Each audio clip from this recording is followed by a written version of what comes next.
You'd think that, as a British person, I'd be able to easily understand a class system, but apparently this was a commander class in 2012, so I don't think I really understand anything anymore.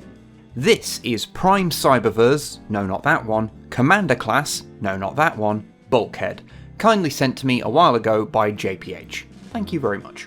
And he's a tiny version of the Transformers Prime iteration of the character that's not particularly screen accurate if you look too closely, but does convey the correct vibe, so I have no issue with it, especially at this small size.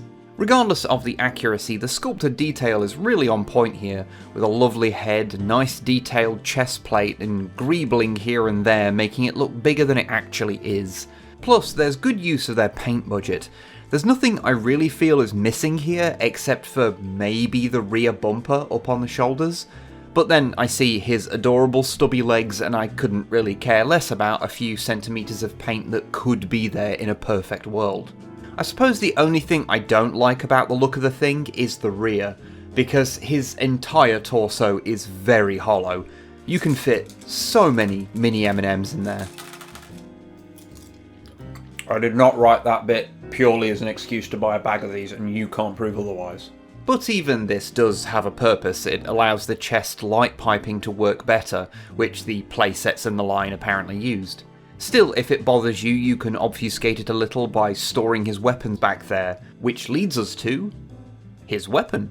It's the mace thing he had in the show, but in clear blue plastic. It's fine. I do not have strong feelings about it, one way or another.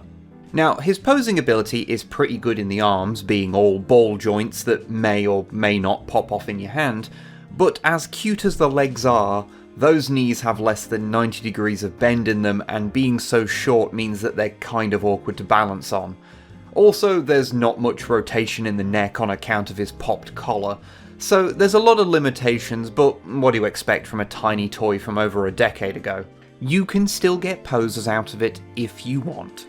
So yeah, I really like this robot mode. It manages to capture Bulkhead's general rough and readiness at a scale that's actually kinda hard to do. But as a Transformer, he also transforms. So let's do that.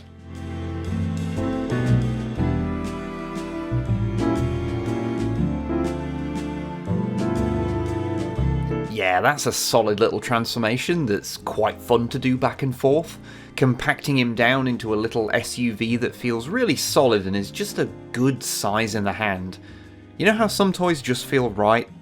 Yeah, this is one of them. Sure, there's quite a bit of underkibble giving him an almost Wheeljackian ground clearance, but I'm far more forgiving of such things on a small toy than on something like, I don't know, Earthrise Hoist. And it's really nice how the clear plastic parts on the bonnet and roof just look like a continuation of the darker green paint on the side in this mode. It's just a really well thought out deco. It rolls around really well too, which is always a nice plus. Oh, and you can store the weapon in various ports in this mode. I don't really like how it looks in any of them, but you can do it if you must.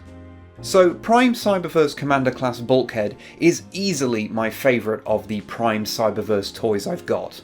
And he doesn't seem super expensive to pick up these days, especially if you're not that picky about which version you're after. He does also come in blue and Roadbuster cosplay flavours. So I can absolutely recommend him if you need more Bulkhead toys in your collection. And let's be honest, who doesn't?